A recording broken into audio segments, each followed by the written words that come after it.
Louisiana Beer Reviews Rally Cap Pine Tar Incident India Pale Ale. Now this is the 40th anniversary coming up of the famous Kansas City Royals at New York Yankees Pine Tar Incident, but you could look that up and read about it. 7% alcohol, no IBUs listed. It says a West Coast IPA brewed with Centennial, Chinook, Citra, and Eureka hops. They don't give the malts, but obviously pale malts. This is part of the collection I had. I call it the accident collection, where a bunch of beers got knocked over in a store and damaged, as you can see. And these are, $4 or $5 a can craft beers, and the store was selling, still has some in the basket, 99 cents a can. So hey, what the heck? I bought 11 cans.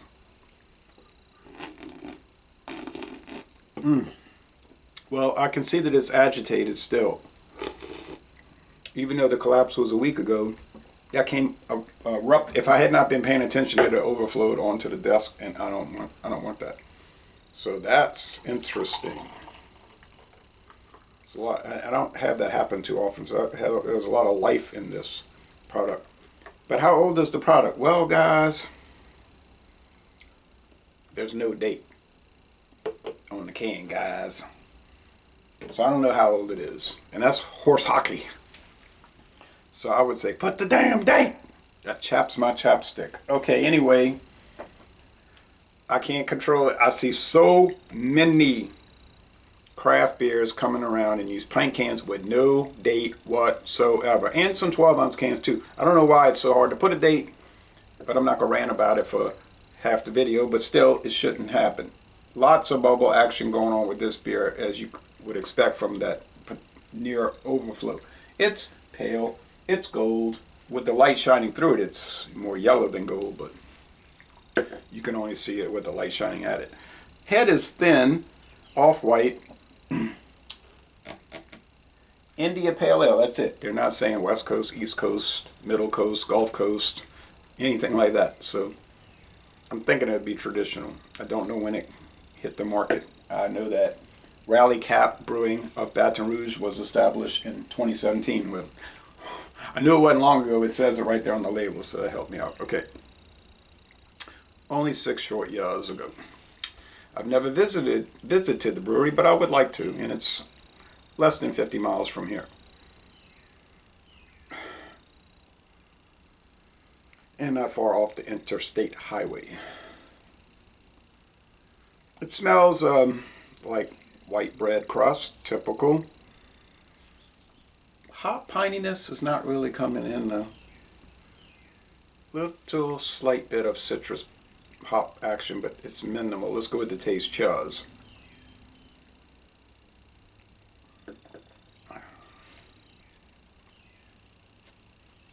Of course, you hate to see a collapse of a bunch of beers, but it just worked to my advantage, That store has, it's got to be hundreds of, not hundreds of different brands, but hundreds of beers, because they got them stacked too high, because these stack kind of nicely when they're not, dented. All the way to the back of the shelf, and the shelf is wide. And then another one, all the way to the back. Another one, all the way to the back. Another one, all the way to the back. I mean to the back. And then it'd be stacked 3 high further, back. And I can't buy them all. It's just too many. And they're $4.99, $5.99, some of them $7.99, $8.99. Oh, not even buying those. But and a few bottles, like you still got Bourbon County brand stout. You go to craft beer stores today, the 2022 will still be on the shelf when 23 comes out. A few bottles lingering. I mean, at $11.99, a bottle can't really blame people for passing it over, but I'm glad none of those got damaged, but because they would have shattered, But when that liquor and wine distributor was reaching over to put his wine case, he did it with one hand.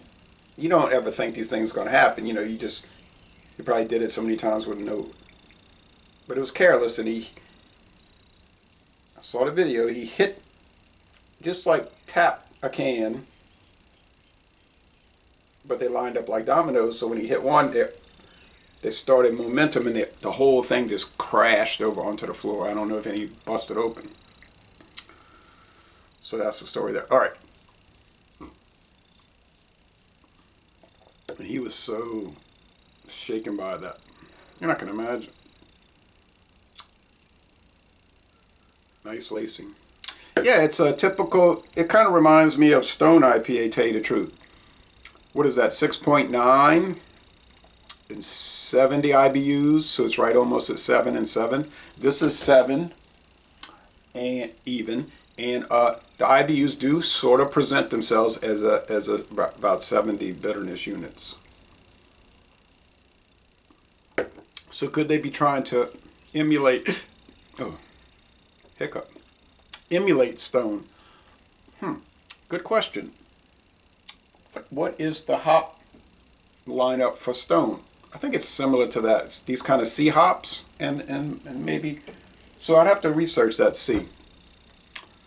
There's nothing wrong with them doing that. They're not, they're trying to emulate our very famous, legendary, we could say legendary craft beer. Now, has been bought out. The old story. Prickly carbonation. Bitterness is there. I don't recall seeing this on the shelf very long. Like I saw Pine Tar Incident before the crash, and I thought, I don't think that was too long before that.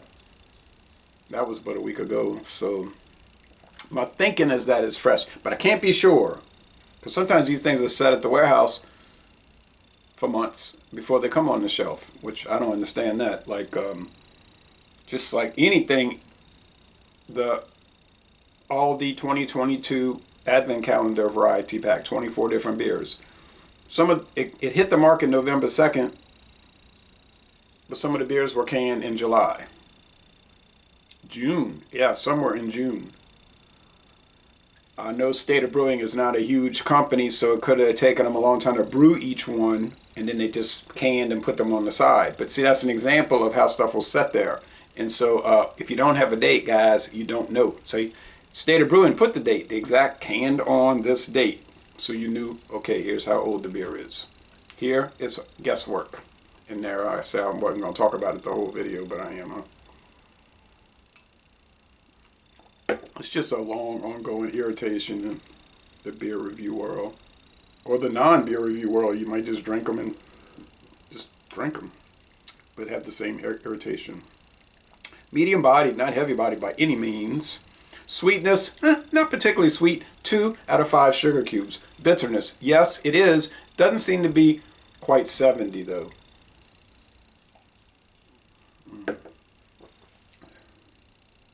Yeah, still pretty bitter for the casual beer drinker. This would just seem unreasonably bitter.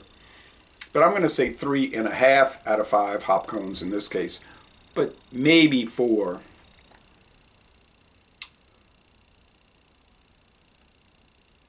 As I sip down, it may be probably 4, but I'm being careful there. And a dry finish. So you live across the United States, Canada, Europe, Asia, other places. The availability of Pine Tar Incident is probably minimal to impossible, okay? Now maybe that'll change if Rally Cap gets bigger and bigger with their baseball-themed beers. Maybe they're hoping that they'll get into a distribution agreement preparatory to a buyout, and then you start seeing them everywhere. Doesn't always work out that way, though. Anheuser-Busch took full control of Red Hook, Widmer Brothers, and I know there was a third one. Can't remember. But seemed like once they got control, the beers disappeared. Maybe they wanted control so they could get them off the market. I don't know. Longhammer IPA used to get that all the time. Easiest thing.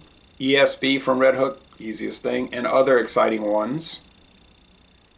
Like that ale from the Sportscaster, which I said was bland at first, but as I revisited it, I realized it had much more going for it than I had first believed.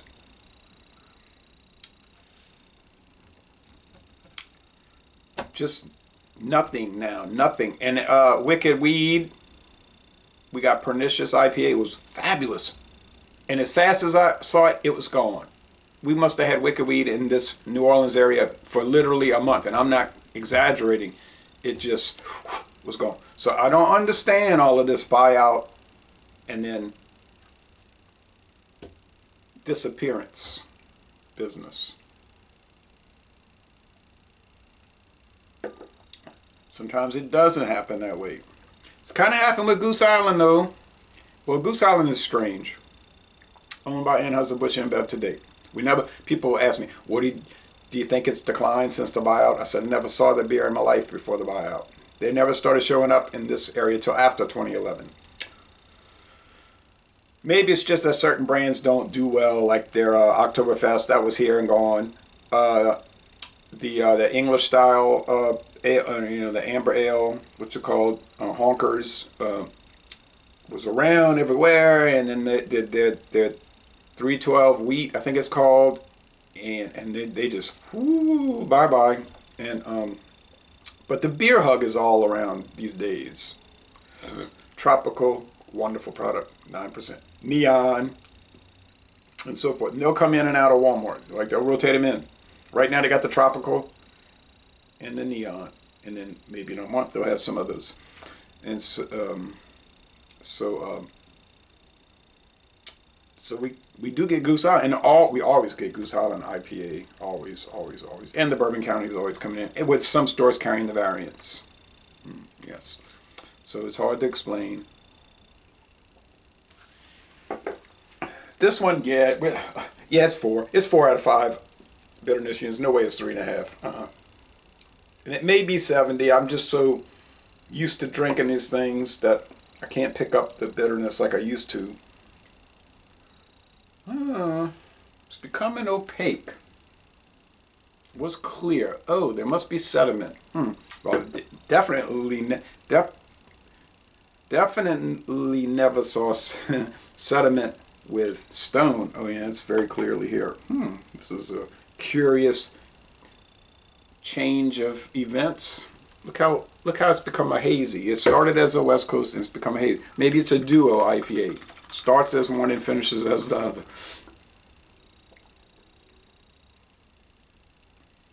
But it's definitely Bonnaroo. I mean, it's a good product.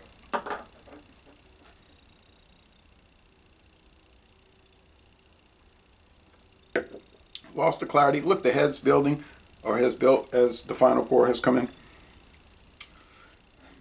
I'm not going to say it's as good as Stone IPA, but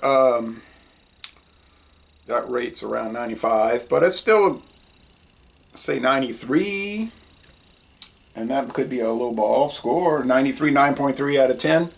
A most excellent product. So, laissez-les bon temps relais. I'm going to end this review by saying, y'all go to Baton Rouge, Louisiana, and tour the Rally Cap Brewery.